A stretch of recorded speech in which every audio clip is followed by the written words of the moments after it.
dan kuliah tarawih pada malam hari ini adalah Bapak Ustaz Rianto dan Bila Bapak Taufik. Untuk itu marilah kita ikuti kuliah dan sholat tarawih ini dengan diskusi dan semuanya dengan tenang dan penuh perhatian. Kepada adik-adik dimohon tidak bicara dan membuat kegaduhan, Anda akan mengurangi nilai sholat tarawih yang bisa dapat. Assalamualaikum warahmatullahi wabarakatuh.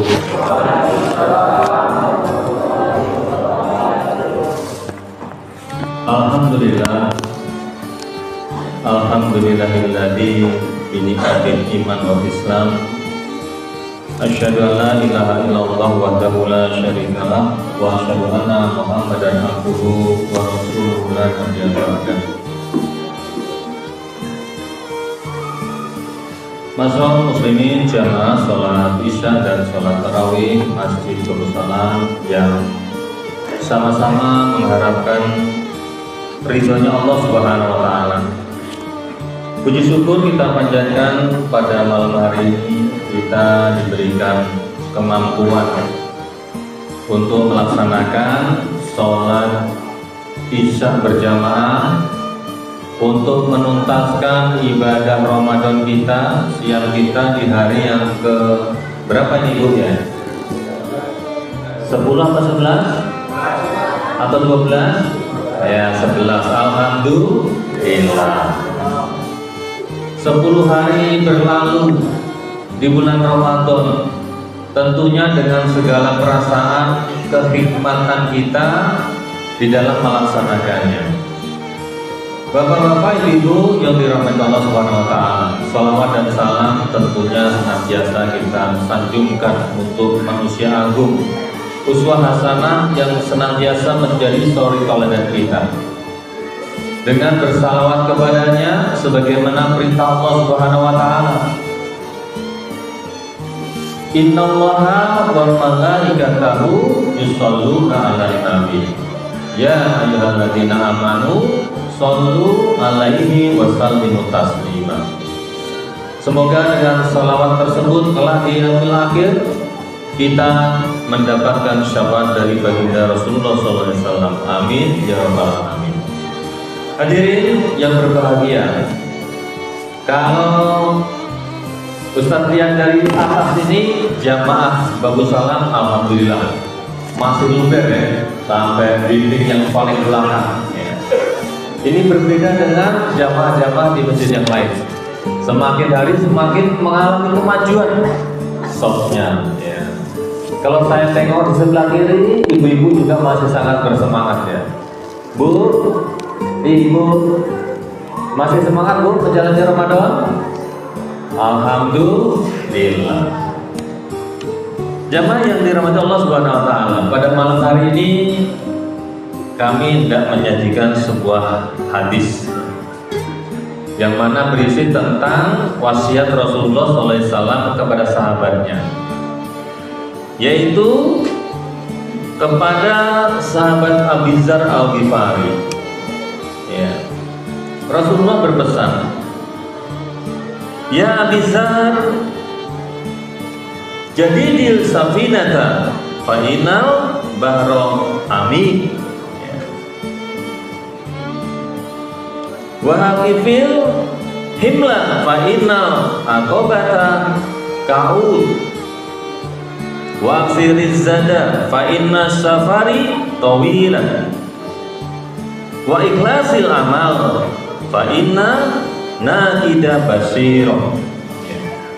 Apa dari wasiat Rasulullah tersebut yang disampaikan kepada sahabat Abu Dzar? Yang pertama, wahai Abu Dzar, perbaikilah kapalmu, kata Rasulullah. Ini agak aneh hadirin ya.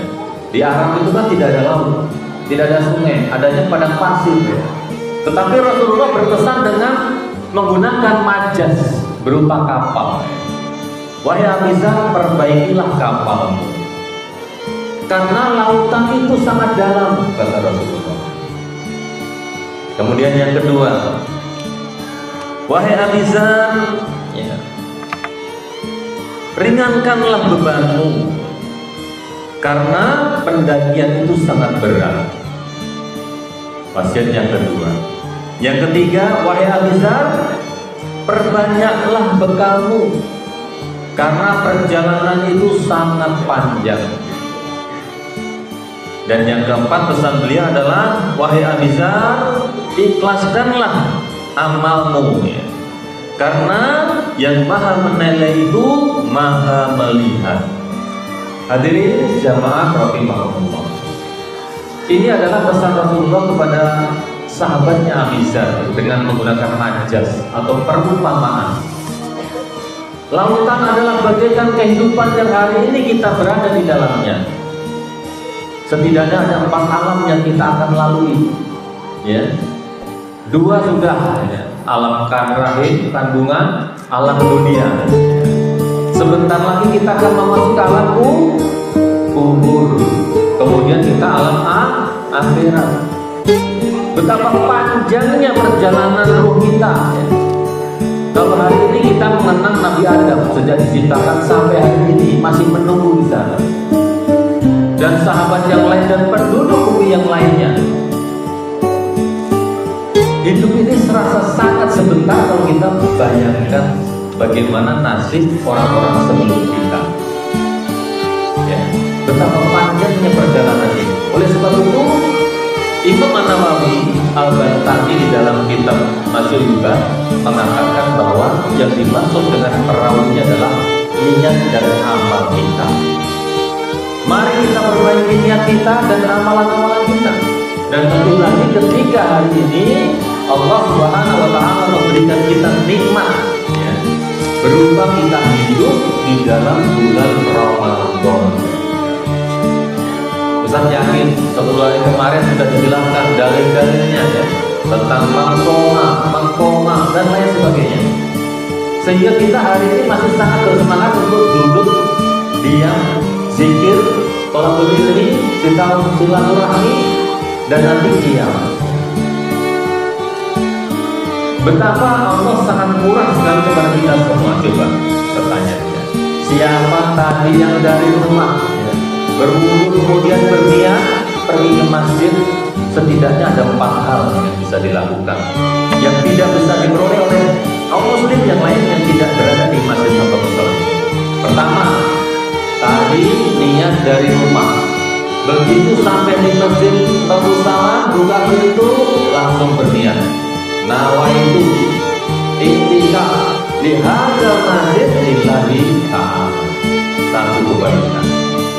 Ya, kemudian yang kedua, siapa yang berniat datang ke masjid dalam rangka thalabul ilmi, 2 kebaikan.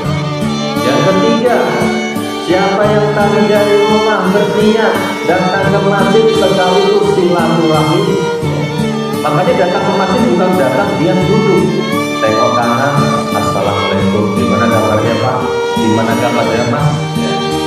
3 kebaikan yang tidak dimiliki, yang tidak hadir malam ini bersama. Yang keempat, siapa yang menyiapkan infak terbaik di bulan Ramadan ini, kemudian kita masukkan di dalam rombongan dari perjalanan. 4 hal kebaikan kita dapatkan sekaligus dalam satu waktu. Alangkah sayangnya ketika kemudian kita datang ke masjid saja tanpa diiringi dengan niat. Sedangkan Rasulullah SAW jelas mengatakan kepada kita, innamal a'malu binniyatin. Sesungguhnya setiap perbuatan itu tergantung akan niatnya. Bagi yang hari ini niatnya cuma sholat tarawih, dapatnya sholat tarawih saja. Bagi yang niatnya ingin di masjid, ke masjid saja.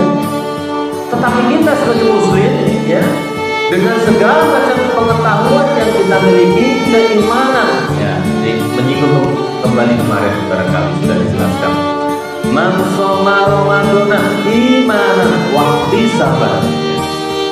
Imam Nawawi mengatakan bahwa iman di sini menjelaskan bahwa kewajiban itu benar-benar datang dari Allah Subhanahu wa Ta'ala. Dan ganjaran yang dijanjikan adalah juga dari Allah. Nah, dengan keimanan ini kita melaksanakannya dengan ihtisaban, semata-mata mengharapkan ridhonya Allah. Oleh sebab itu, alangkah indahnya kalau kemudian kita pandai-pandai hari ini mengkapitalisasi aktivitas kita menjadi banyak kebaikan. Seperti tadi, satu, datang ke masjid niat etika. Kita di masjid kurang lebih sekitar 45 menit. Sayang kalau kemudian kita tidak niat begitu saja. Kemudian sholat di setiap malam, dibacakan ayat Quran dan hadis yang itu menjadi ilmu menambah iman kita. Kemudian silaturahim, dikatakan silaturahim memperpanjang umur, memperluas rezeki. Kemudian kita juga memberikan infak terbaik. Sebaik-baik amalan, bahkan orang yang meninggal sekalipun, ketika dia berada di alam kubur, ia ingin kembali disimpan walaupun hanya 1 hari. Ingin apa Bapak dan Ibu? Ingin berinfak atau sedekah. Nah, ini adalah kesempatan yang Allah berikan kepada kita semua. Ini baru pesan yang pertama. Wahai abika, perbaikilah amalmu. Mari kita perbaiki niat-niat kita ini. Bahwa kita adalah hamba Allah, bukan hamba Ramadan. Sehingga kita bersemangat di dalam mengisi kehidupan kita ini. Inna sholati wa nusuki wa mahyaya wa mamati lillahi rabbil alamin. Pengetahuan kita tentang iman ini akan menjadikan kita bersemangat untuk mengisi Ramadan dengan berbagai kebaikan amal soleh yang kita miliki. Bagi pelajar, banyak membaca, banyak belajar. Bagi bapak-bapak, banyak bekerja, mencari rezeki, dinafkahkan, disedekahkan. Ya. Bagi ibu, nah tidak kalah. Ibu-ibu setiap hari menyajikan. Tadi MC mengatakan bahwa memberikan takjil setiap sore ke masjid. Masya Allah. Di dalam hadis dijelaskan, barang siapa menerima seorang yang berpuasa, dia memperoleh balasan atau pahala yang sama dengan orang yang melaksanakan puasa tanpa sedikit pun mengurangi pahala orang tersebut. Coba Bapak dan Ibu bikin kalkulasi. Jamaah kalau sholat ada berapa nih? 100. Bawa barang-barang 10. Mungkin dimakan oleh yang berpuasa. Betapa banyak kebaikan yang akan kita peroleh. Ketika itu kita laksanakan dengan dasar 1, iman. 2, ikhlas lillahi ta'ala. Semata-mata kita mencontoh apa yang diperintahkan oleh Rasulullah SAW dalam hadisnya. Barang siapa memberikan buka puasa pada orang yang sholat, maka dia memperoleh pahala yang sama. Masya Allah. Ya.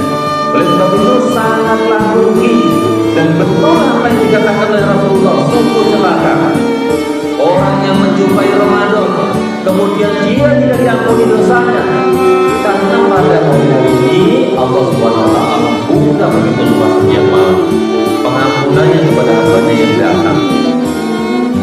Oleh sebab itu kita amalkan apa yang ada di dalam Al-Quran.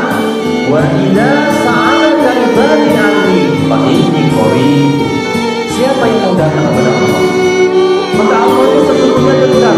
Allah Maha mengabulkan doa. Pertanyaannya, apakah kita datang kepada Allah dalam waktu-waktu terbaik yang Allah berikan ini? Nah, ini menjadi introspeksi kita semua. Wahai Abizar, carilah perbekalan karena perjalanan sangat panjang. Di dalam Al-Quran dikatakan, "Fatazawwadu fa inna khairaz zadi taqwa." Maka sebaik-baik bekal itu adalah bertakwa. Apa itu takwa? Yang paling ringannya adalah memudahkan saudara kita melaksanakan kewajibannya sebagai hamba Allah. Barangkali berjalan ada duri disingkirkan, itu adalah yang termudah. Dan begitu banyak hari ini di bulan Ramadan kita diberikan peluang dari Allah SWT untuk melakukan ketakwaan. Kemudian pesannya beliau adalah ikhlaskan amal, karena Allah Maha mengetahui. Hadirin ibu rahmatullah, coba kita tanya, ibadah puasa kita ini sebenarnya karena apa? Karena tetangga kita puasa, karena teman-teman kita puasa, atau karena ini bulan Ramadan? Ya Ramadan itu puasa. Jadi kalau bulan Ramadan puasa itu nggak ada luar biasanya. Justru yang luar biasa di bulan ini kalau ada orang yang tidak berpuasa. luar biasa membanggakannya kepada Allah Subhanahu wa Ta'ala. Oleh sebab itu, mari kita tengok kembali 11 hari kita berlalu. Mudah-mudahan yang kemarin, kalau masih ada yang kurang bagus, masih ada hari-hari ke depan, kita berdoa kepada Allah Subhanahu wa Ta'ala. Mudah-mudahan Allah masih berikan kepada kita kesehatan, amin ya rabbal alamin. Berikan kita kemudahan untuk dibuka dada kita ini menerima ilmu, menerima iman, dan kemudian kita meyakini dan mengamalkannya. Karena Ramadan tidak lain dan tidak bukan, ujung ayatnya adalah la'allakum tattaqun. Apapun yang hari ini kita lakukan adalah ujung-ujungnya takwa. Fatazawwadu fa inna khairaz zadi taqwa. Dan itulah yang akan kita bawa menghadap Allah Subhanahu wa Ta'ala. Baik jemaah sekalian, kiranya itu yang bisa kami sampaikan. Mari kita akhiri dengan sama-sama beristighfar kepada Allah Subhanahu wa Ta'ala. Mudah-mudahan Allah benar-benar mengampuni kita semuanya di bulan Ramadan ini, sehingga kita kembali kepadanya dalam keadaan hati dan penuh berubah. Asyhadu an la ilaha illallah, astaghfirullah, nas'aluka